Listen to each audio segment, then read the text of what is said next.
ثانية واحدة كده، حاجات لو ما عملتهاش اوعى تنزل من البيت نهائيا، ودي نصيحة مني. تعال اقول لك ايه هم. اول حاجة يا جماعة، قبل ما تنزل من البيت عشان الجو بقى حر جدا والجو بقى ريحته عرق وتلزيق كده، فلازم انك تاخد شاور قبل ما تنزل وبعد ما ترجع. قبل ما تنزل عشان لو في اي ريحة عرق، وبعد ما ترجع اكيد عشان الجو حر وريحة العرق.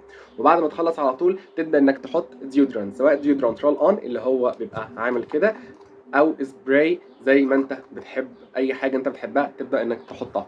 وبعد كده بعد ما تخلص الديودرنت تبدا ان انت تحط بادي سبلاش. لو انت بتحب نوع من انواع البادي سبلاش حطها، هو ما بيدومش يعني، بتبقى اقل من 24 ساعه، ما بيدومش وقت طويل. تحاول تجيب بادي سبلاش انت بتحبه بريحه حلوه، تبدا تحطه بعد ما تخلص. وبعد ما تخلص وتبدا ان انت وبعد ما تخلص وتبدا ان انت تبدا تلبس لبسك، عندك تو اوبشن. يا اما اول حاجه انك تحط برفان، وده برفان يعتبر 25 مل، يتحط في جيبك في شنطتك في العربيه، تحطه في اي وقت وترشه قبل ما تنزل في اي حته. او لو انت مش بتحب البرفان وعندك حساسيه، ممكن انك تحط مسك. والمسك دلوقتي فيه روائح منه كتير جدا، واقول لكم على افضل انواع المسك ان شاء الله في الفيديو الجاي. ما تنساش ان في سلسله ازاي نهتم بنظافتنا وراحتنا الشخصيه، نبدا ان احنا نتكلم ازاي نهتم بنظافتنا. وما تنساش برضو ان الله جميل يحب الجمال، والنظافة من الإيمان.